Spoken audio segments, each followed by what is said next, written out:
I tell you what, you think war is hard? Try politics.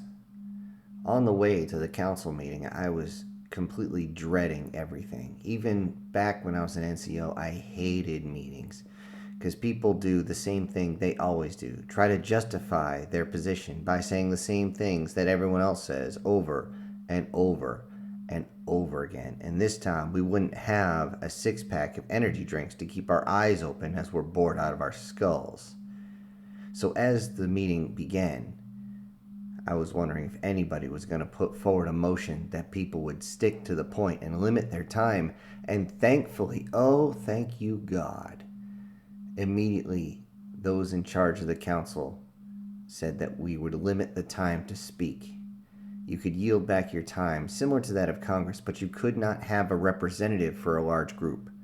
This was put out very quickly as we realized political groups, just like we had in the past, would just bog everything down. And we are at a constant state of war, and you can't do that. If things are not moving, well, you're dead. This is why we did not have space stations outside of our massive fabricators.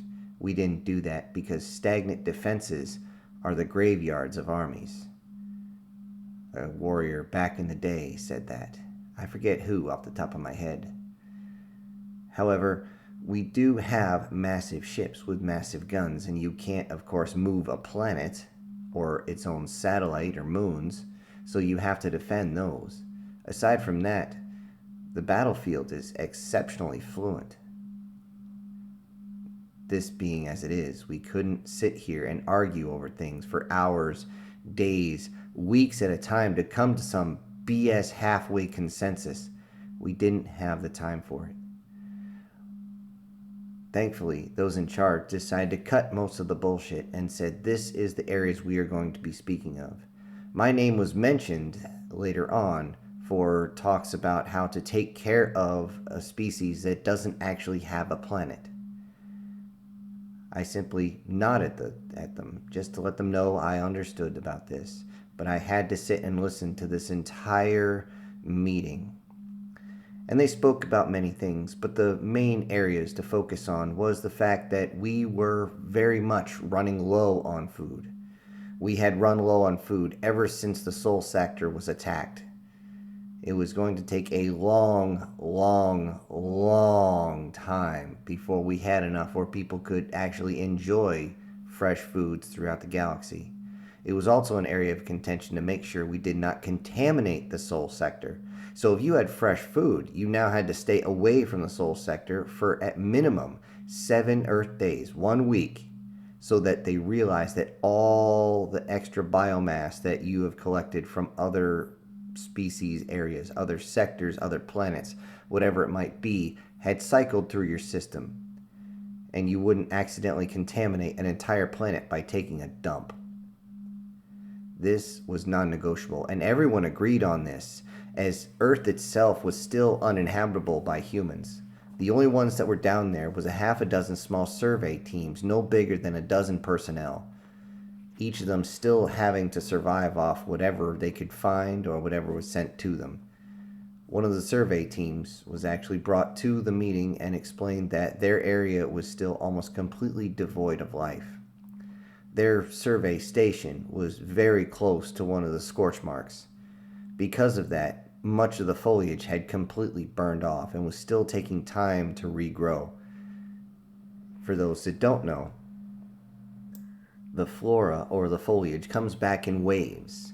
First, it will come back as the first grass comes up, then grass along with weeds, if it can. Then shrubs will form after that, then smaller trees, those that are very much shade intolerant, like birch and so forth, will come in and just fill the whole area. As they shade out much of the area, the more shade tolerant trees will come in. Usually this is pine trees. Anyone who's worked around a pine forest knows this will end up cleaning out almost all the nutrients in the soil. That is, until things like oak come in, as they are completely shade tolerant and they will grow much, much taller than the pine trees, and eventually they will shade out the pine trees to the point where they will not be able to continue. The pine forest will go away and a new biome will create itself. And with each of these, more of the animals, the fauna, will come back. And this is what we were waiting on. Much of the indigenous fauna was released out. We didn't hold on to it. Many of the zoos were, if they weren't scorched down to nothing, were simply cleared out and the animals returned to their natural habitat as best we could. There were certain ones, of course. It was strange to see a couple of lions on the North American continent, and it was very strange to see a pack of wolves going across the savannah. It wasn't as though they were all becoming very large groups, but it would take some time to sort this out. This is where the survey teams came in.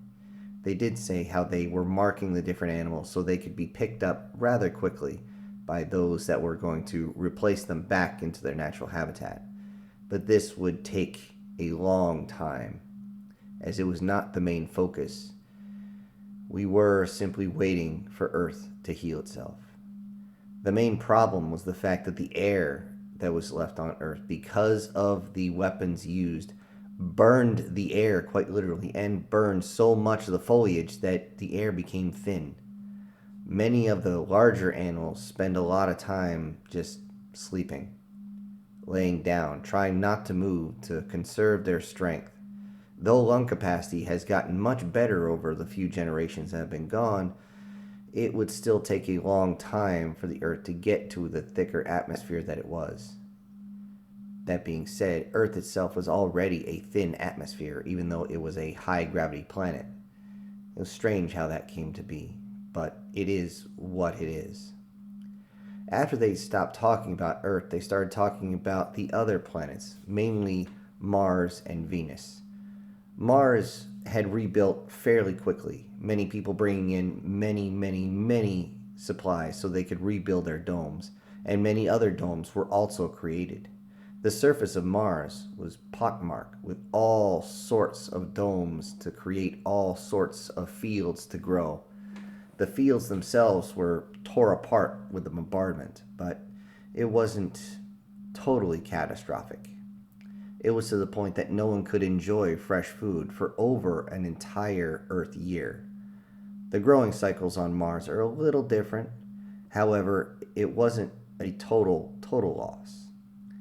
As we realized, this was a common practice to grow potatoes as the first one, as potatoes are extremely nutrient dense and only need a little bit of supplements to actually get all that is required for the human body. I believe a movie did that back in the day, and a lot of science was put into it, and the science was correct.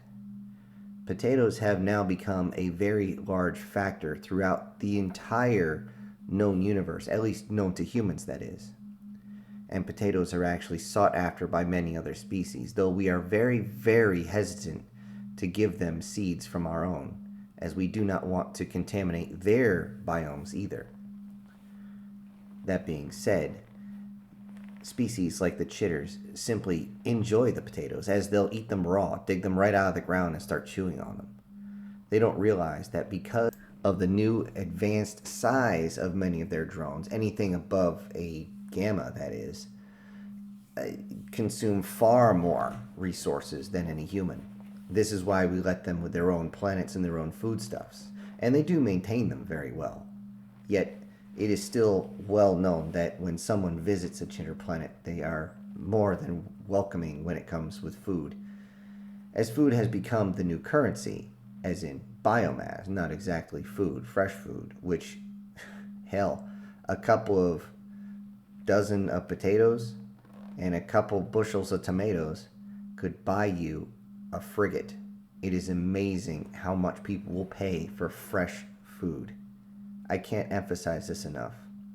And they talked about this on and on for hours, and all I could think of was, I wish I had something stronger than water.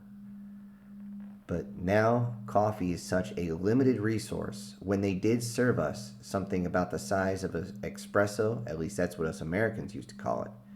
Over in Europe, they just called it cafe or coffee. That's what they drank anyway. I didn't shoot it down like a lot of them did. I slowly sipped at it as I realized this was all we were going to get. And yes, straight up coffee is extremely tradable. extremely. Venus, when it came to their foodstuffs, actually survived a whole lot better, as much of the ordnance could not get through the acid that was its own atmosphere. In fact, the acid in the atmosphere is so intense that they're constantly repairing their own drones. However, these domes are beginning to be opened up to the atmosphere, slowly, slightly. And because of that, and along with bringing several large chunks of ice from other areas, mainly from the asteroid belt and the Oort cloud, we are slowly changing Venus's atmosphere into something much more livable. It's believed that within approximately 118 years, people will be able to walk around Venus without any protection or breathing apparatus at all. It was put on the table that we should increase the amount of water brought to Venus so that it could basically terraform itself. But there was also the fact that we had to terraform Mars as well. Mars's atmosphere was still far too thin for anyone to walk around, and it was just not a fun experience to be there. That being said, the fact that they were bringing more and more resources in and allowing more and more artificial atmosphere to be fabricated and pumped out did assist in terraforming Mars itself. The very first sign of things like algae and lichens began to show on the planet's surface. Many of the folks who had not known this were dead silent, including myself, as this is the very first step to bringing potential life to an otherwise dead world. Once we were done talking about the Sol sector and all its issues, they started to reach beyond to the satellites and how they were doing.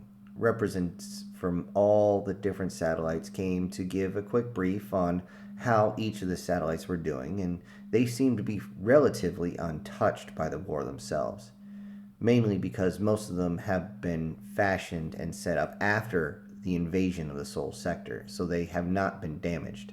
The only one that had been damaged was the colonies on Luna. Luna itself had been ravaged, at least on the surface. But just like Mars, most everyone was living subterranean, so the actual bombardment didn't do as much damage as the enemy, at least, would have liked. It still was not so fun that we had to rebuild much of it. After discussions on there, it was straight on to the different fabricators that we had, along with salvage teams that were going out and trading goods. Many of the goods that they trade were simple mineral blocks or non-organic blocks. The bricks, as we called them, were very well received and very highly tradable goods. Our own currency, as you can understand, was completely and utterly worthless, so trading in these became the absolute end-all be-all when it came to currency. And as it stands now, those that go out with salvage teams make a hell of a lot of profit. There are only certain elements out there that are unable to be fabricated and must be dug up. Or if they're found, the fabricators can separate them from the rest of the ore and basically smelt them into bricks so that they can be sold. However, these materials tend to be very, very radioactive and must be handled with extreme care and caution. However, these metals are extremely prized simply because we need them to make our gravimetric engines. Without them, the whole engine would come apart, especially with constant use the way we've been doing it. All in all, it was a very long, drawn-out meeting with all sorts of spreadsheets being shown. It got to the point where my eyes started to hurt as I was looking at sheet after sheet after sheet, trying to understand each of the numbers. Thankfully, they had standardized most of the profits and loss statements and things of that nature. However, some of them were in, lawyer speak, which made it very difficult to understand. When we finally started reaching out past the fabricators as far as the briefing goes, they finally got to me. I was told to stand up so that everyone could hear me. I kind of chuckled at this. You're telling me people can't hear me. Should I fall back on what I used to do? A few people looked confused, and then I heard a few of them whisper, "He was a drill sergeant. They can hear him in the next sector, Believe me, he can make his voice really, really loud. Don't push it. At that point, I was told that yes, I should stand so that I can address the crowd as this was customary, but I wouldn't have to project, as in I wouldn't have to blow anybody's eardrums out to make sure that everyone could hear me. I simply stated how many personnel that we have, showed them the list of how many by what age they were, roughly, as we couldn't understand the age. Our medical tech could get us only so close, but the fact that they were genetically engineered made this very difficult. In some cases, they were genetically engineered to look a certain age when they came out of whatever vat they came out of, and they would never change. In fact, their bodies regenerated to an extreme degree without any medical assistance. I brought this up, and many people asked if I had reports on this. I simply stated, absolutely, and I will be giving all the reports after my briefing is done. And no, I'm not doing any backdoor deals. And I'm going to put this straight to you. All these under my command are not to be going for some sort of medical experiment. I swear to you, if you even think it, if one of my crew even comes up missing, I will bring all sorts of holy hell down on you. I swear to everything up above and down below. You don't even think about it. But I will give you as much medical knowledge as we have. Experimentations are extremely limited, as many of these are still children. And you know as well as I do, we don't hurt kids. I let that one stagger for a little bit. As throughout the entire war, one thing we did not do, even if it was a slave master's child, we did not kill the child. When we took the slave master planet, their homeworld, we actually returned many of their young ones after they'd been in captivity for well over 3 years. They were so happy to be home and to see their families. And we use this also not just to show that we are not the monsters that they think we are, but we are monsters. But to show a sign of good faith that they could eventually, over time, work with us. They would know that humanity has not lost its humanity. I continued on with my briefing, stating on how many we had received from each of the planets. I tried to speed through this as fast as I could because I could see people's eyes glazed over before we started. I then moved on to the biologicals that we did find, and told them that each of these was designed specifically to be used for not only aesthetics, as they all looked very good, especially by human aesthetics, which was absolutely strange. I know the whole world is full of humanoid, but trust me, all the rest of the species have their own phrase on that one. Anything that is similar to them is a oid at the end. And all I could say is, oi, this gets tiresome and difficult to tell them apart sometimes. Though the demonoids, most of them had horns on their heads, it wasn't always the case. Some of them were brought in with a strange tail, which made sense as we pulled them away from reptilians, and reptilians have this weird thing about the tails. I still don't get it, but then again, I don't have a tail. And as we went through each of them to show all the different discrepancies and all the differences in their bodies, one of the things I brought up that actually got a chuckle was, and you have to remember now that they were brought in as slaves, and they tend to not wear clothes, which makes things difficult for them to be around. I swear to God, if I have to tell another one to put pants on, I'm going to scream. Everyone kind of chuckled at this, as there was a visual of a few of them coming in. Fresh slaves that were being greeted by my crew. All the ones who were slaves, well, only one of them even had any clothing on, and it was a sash of all things. They didn't understand that this is the way it is. Those that live their lives behind a desk and don't see the front line don't realize that most aliens, if they wear any clothing, it's very, very sparse. The fact that we cover ourselves up so much is a rarity. Only one other species does, and that's the Veterans. They cover themselves up almost completely. In fact, they're in several layers of robes, and for a group that's that skinny, I'm not surprised that they would protect themselves. I digress down to each of the sectors and to show them that we have actually found out that even though they are designed specifically not to have children, using old technology, old as in prior to the initial invasion, we can actually make sure that they can have children. The females have all the parts necessary. The males have all the parts necessary to produce the genetic information. The delivery system has been taken away from them. So all we have to do is substitute it. It was brought up that maybe we should allow them to be altered so that they could reproduce naturally. I had to bring up the fact that we had run a few simulations and the results were not good. In every single simulation, the viability of those that were altered was limited down to about 21 hours. After that, their body simply rejects the alteration and they start seizing real bad, to the point where we can't save them. I'm grateful this was only a computer simulation, as I don't think I could have lived with myself watching one of these demonoids, as young, even as old as they can be, just thrashing on the table, losing control of all biological functions as fluid would squirt out from every possible orifice. And not just the ones you think of, but also their skin as well, as it would rip itself apart. In one simulation, they exploded. It was even gruesome to see the simulation, even though it was all digital. With that, I brought in the fact that the AI has been an extreme help in this situation. Even though I have a high amount of crew, we just do not have the personnel to man all the different stations and all the fighters at the same time.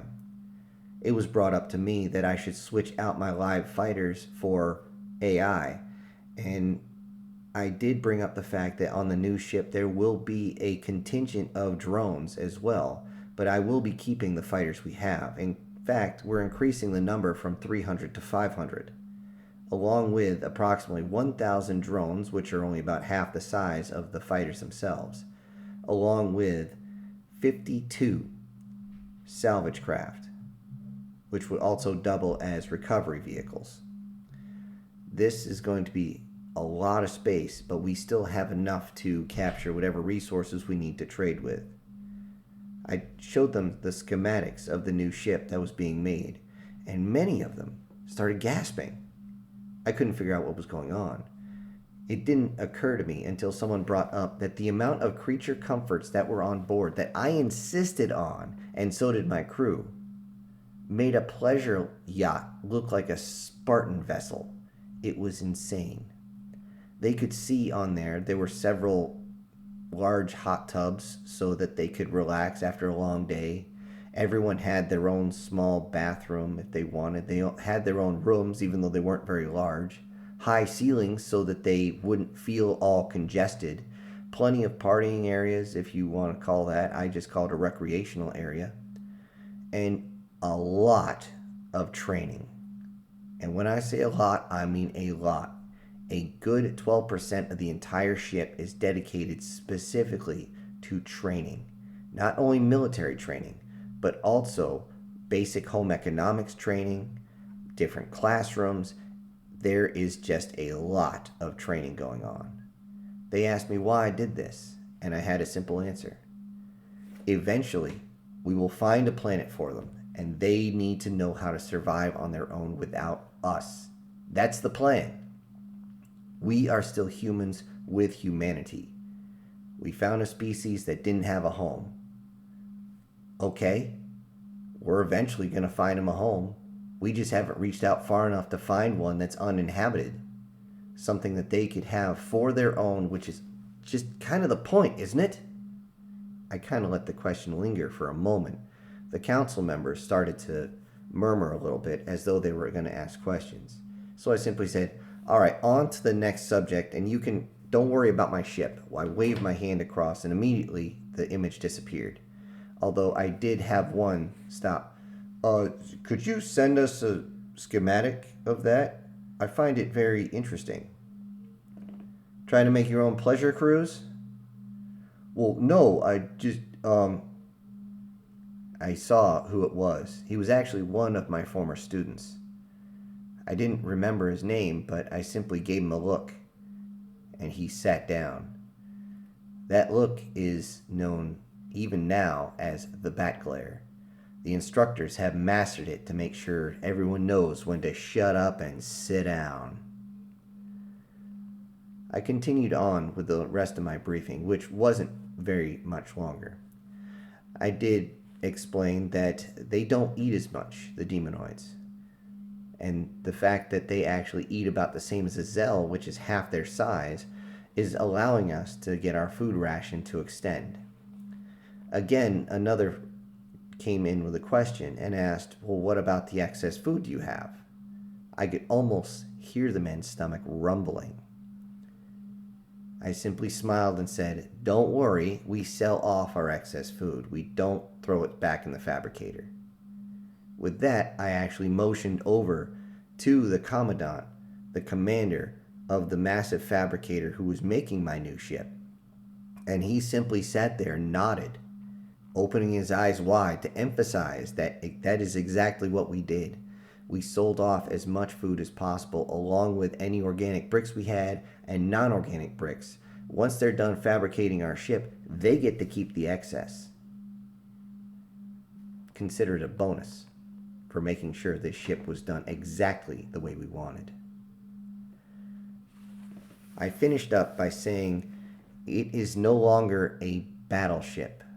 Originally, I had them inside a corvette, then a frigate, then onto a type of battle cruiser that didn't have any weapons, as each of the images popped up on the screen. And now, with this ship, it's a colony ship, and little else. I didn't have a lot of space for the very large heavy weapons, even though this ship is so large.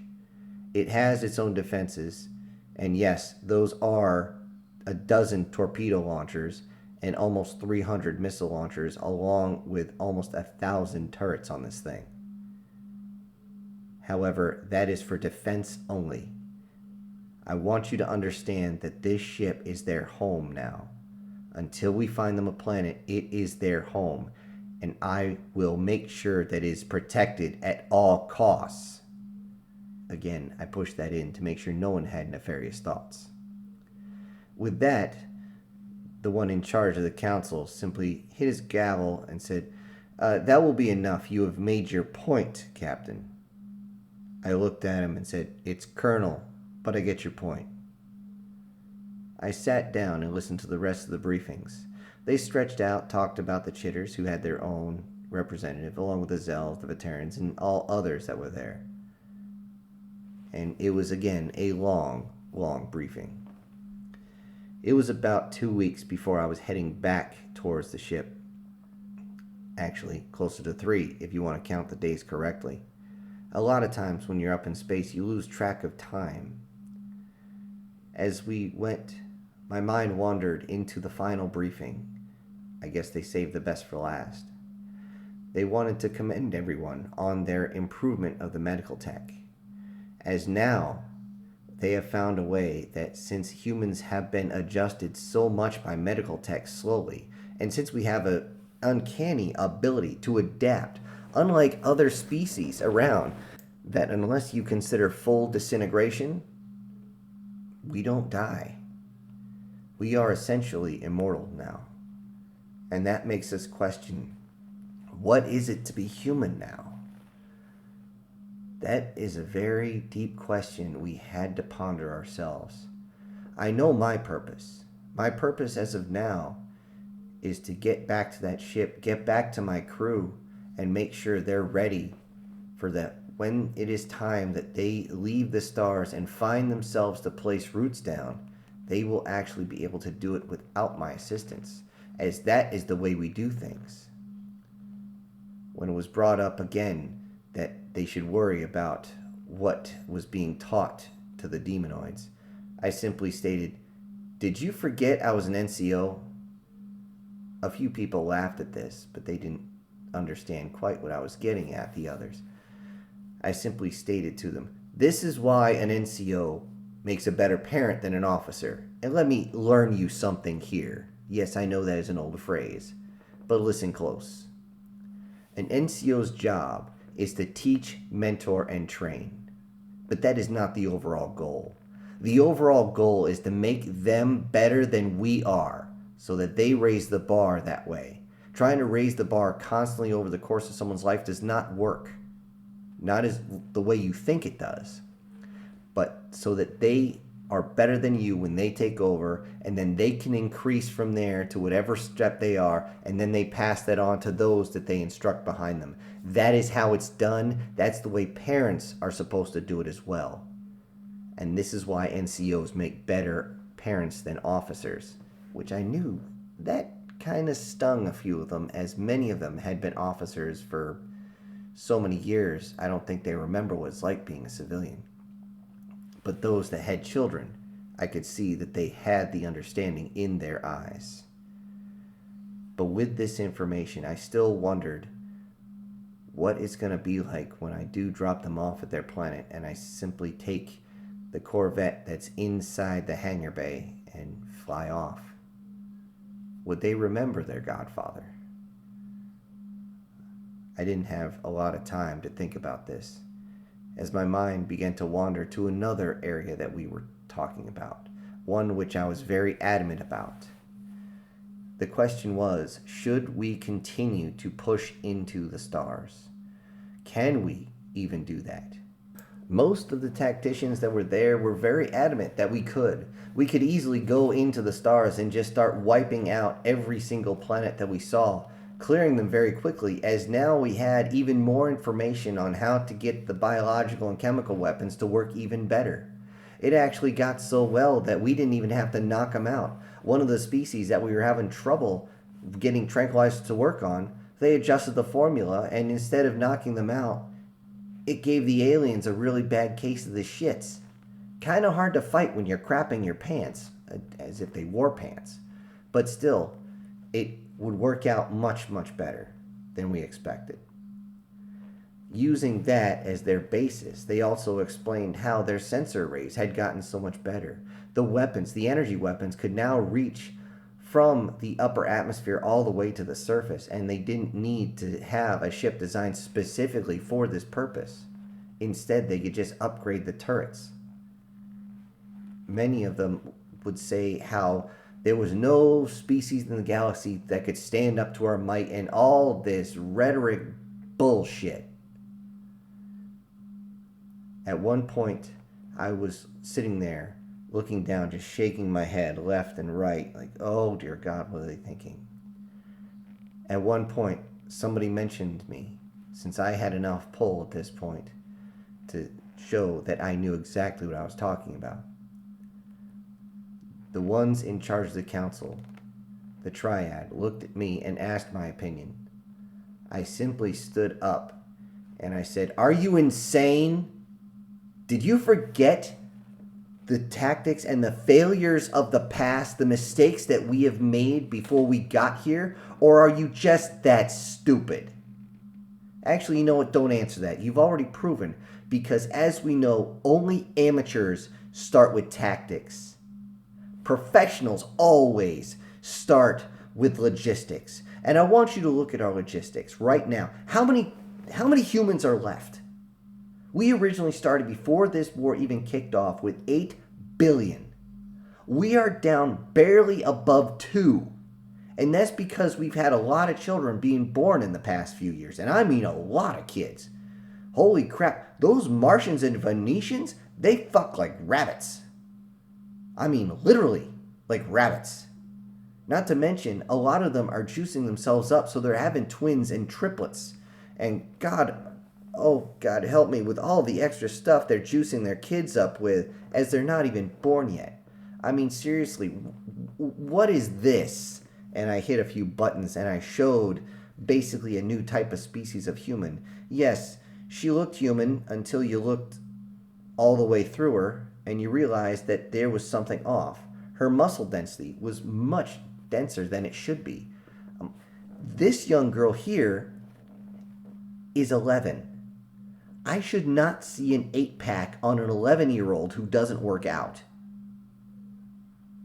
Now, we do have a lot of these. Again, we do not have the personnel. It doesn't matter how strong you are.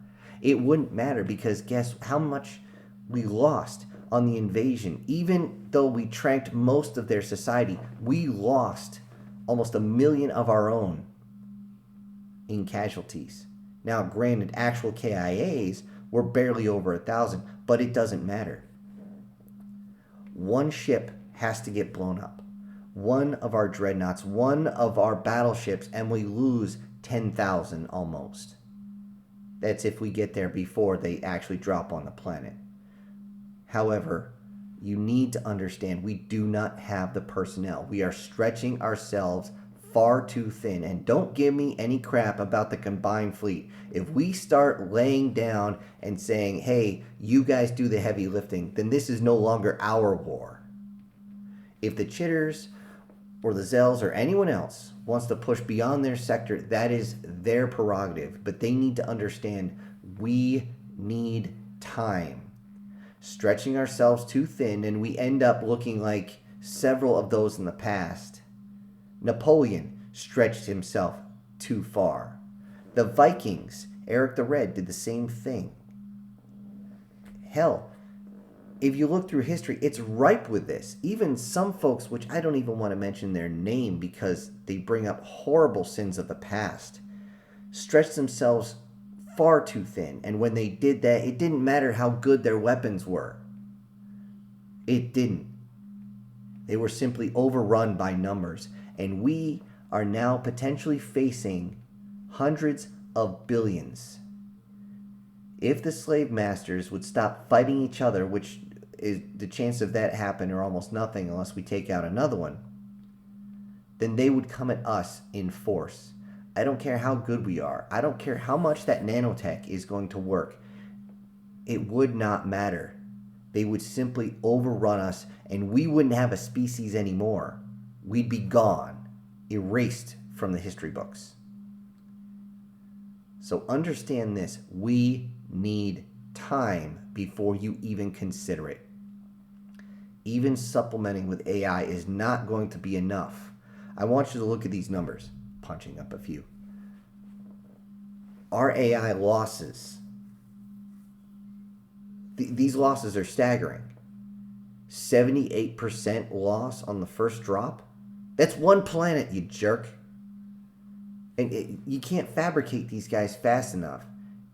And you really think it's going to be a while before the AI starts thinking about a little bit of self-preservation? Think about it, you moron. With that, I kind of let everything settle as there was a lot of discussion going on. Eventually, I cleared my throat. All right.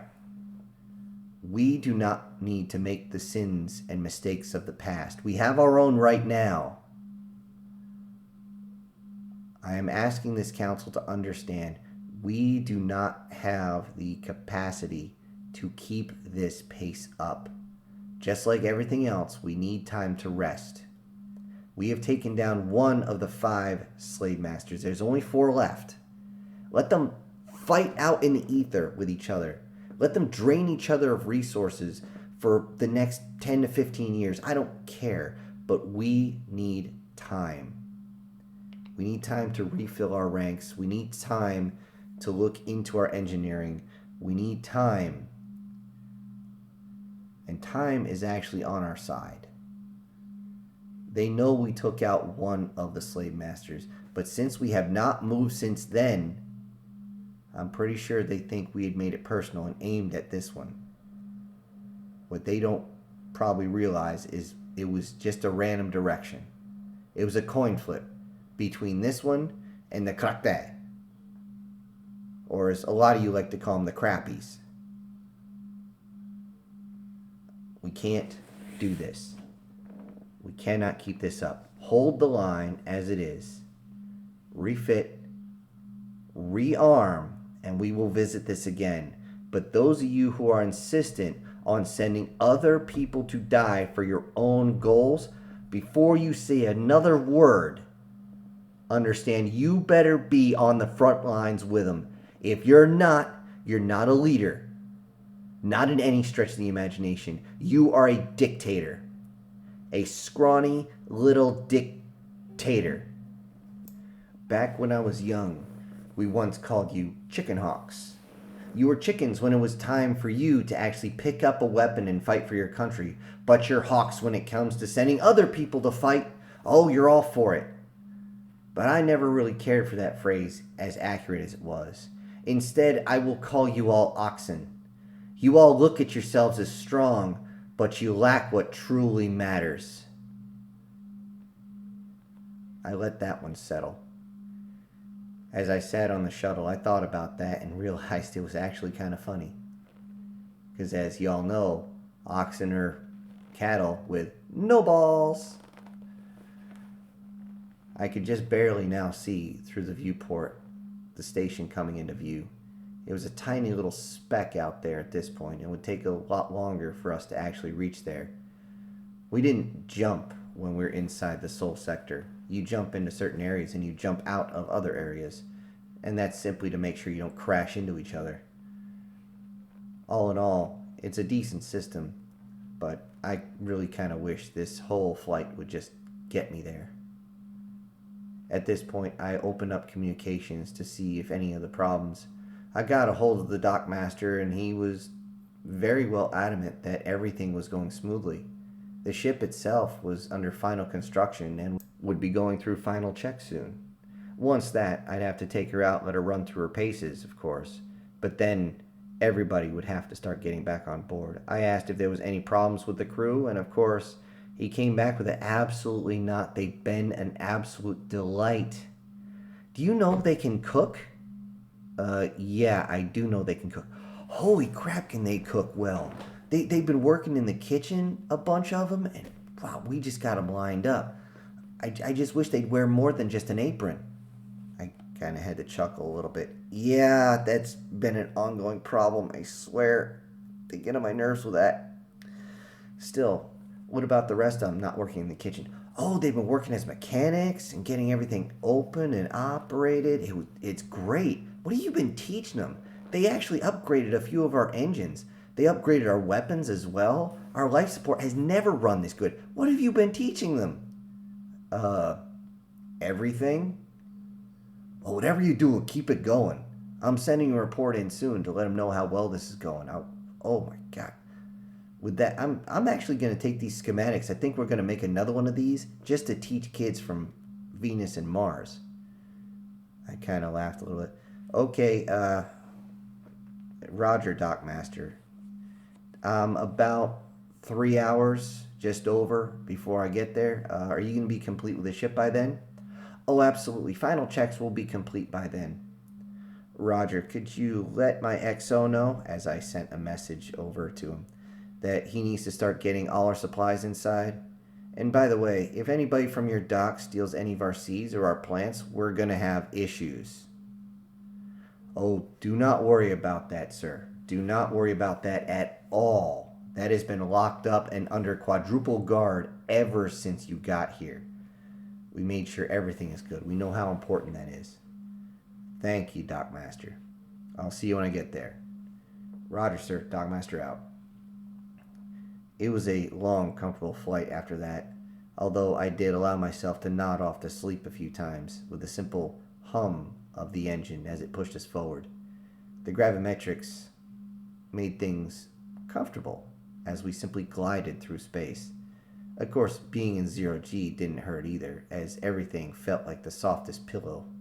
Even the bulkhead itself, since your body wouldn't push hard against it without pushing you away. I loosened my belt so that I would float just a little bit. And eventually, I could feel the ship slowing down. This caused my body to jerk forward a little bit, and I was woken up by the fact that my harness had locked me in place, and my head had knocked into my own chest. Okay. With that, I was told to get ready for docking, and I just fastened everything down, and docking was a breeze. As the ship opened up and I walked out, I had over a dozen of the demonoids, especially the young ones, running up, screaming, "Godfather, you're home!" I laughed, said, "We're not home right now. Home is over there," as I pointed to the large ship. They kind of laughed at this a little bit. The older ones got the idea. I just held the little ones, picked a couple of them up, and carried them with me. Some of them couldn't have been more than a year or two old when we first freed them. Either that or they were brought out of their vats early. I was looking forward to see this new ship. Well, let's see how this baby works. As I got inside, I realized that the ship was actually bigger than I realized. There was enough room for twice as many crew that was here. I made sure that they were all separated, males on one side, females on the other. Well, not quite. They were still intermixed. However, there was at least one empty room between them. The one on one side, one on the other is an old practice that kind of had to go away. But, I mean, kids will be kids, and they'll learn about themselves. And as the man says, they're young, and they should be able to dance. Touring the ship, I found exactly everything was supposed to be exactly where it was. Everything was right. I checked the rooms to make sure that everyone had their facilities lined up. All the bedding was already there. As I went towards the hydroponics base, I could see them being filled up and the plants being put back into place. The other ones were being replanted as organic material was placed down. The smell, though, when they put fresh organics down is rancid. Yes, when I say fresh organics, I mean they packed it with shit. All in all, though, everything was going well. We even had an extra few animals come in, as we'd been able to swap out many of our studs for new ones. And immediately we started breeding in new animals. We didn't have a lot. A couple of goats, some sheep, chickens, of course. And the one thing I insisted on that most of the demonoids did not like, honeybees, which were required to pollinate the plants. We only had 4 hives, and they were kept on the far side, but the demonoids did not like going next to them. Though they're not allergic, their bodies don't get any swelling or anything like that. Just like if I get stung, it feels like acid in their veins. They do not enjoy it, and the pain lasts much longer with them than it does with us. For us, it's maybe 5-10 minutes. For them, it's 5 to 10 hours. So they were very hesitant to be around them. All in all, everything was set up, and I had to simply clear it with the dockmaster after I checked my own quarters. They got a little overzealous as they made the walls not only tall, but a little grandiose with some sort of weird designs on them. I didn't care. This was a place to sleep and shit. That was pretty much all it was for. Eventually I got to the bridge, and the bridge was wide and spacious, set up specifically so that as people moved around, they didn't bump into each other, which I liked. That's a constant problem with things like a corvette or a frigate, as things are packed in very, very tight. I got into the command couch and slowly lowered my head, linking myself up with the computer and beginning to do the scans. To my shock and surprise, an AI was there. I introduced myself to it and asked its name. It paused. "Were you not given a name?" No, sir, not given name." Understood. Tell you what, you figure out what one you want, and we'll call you that. How about this? Affirmative, Captain. We'll choose name. There was a long pause. I didn't want to wait any longer, so I started scanning the rest of the ship. The new gravimetric drives, and yes, multiple drives, seemed to be working at optimal capacity. Everything was working well. The plumbing, the electric, everything was working exceptionally well. This huge cruiser now slowly started to go away from its moorings. The dockmaster had already released the clamps, and we drifted off away. As we did, I sent my final thanks to the dockmaster for creating such a beautiful ship for me. He simply stated, "No problem. Thanks for the extra food. It was delicious." Roger. We'll make sure we drop off some extra next time we're in the sector. But for right now, we got a few places we need to be. Affirmative. Catch you on the flip-flop. With that, I got away from the docks, and I saw the moorings begin to close back around. And without a moment's hesitation, I could see the fabricator warming back up to create another ship. I didn't know which one it was, as it was starting from the inside so it would work its way out. But it's amazing how well these fabricators work and how well they have changed humanity themselves. It's absolutely crazy. As the ship finally made it out to the exfil point, I told everyone to brace for jump, and I installed the coordinates. As the countdown began, 10, 9, 8, and of course we always started with that just so that anybody who was farther away from their seat had something at least to grab a hold of. The jumps would still shimmy you pretty good and knock you off your feet if you weren't ready. 5, 4. As it counted down, I only had one question. I wonder what Junior's going to say when he sees this ship.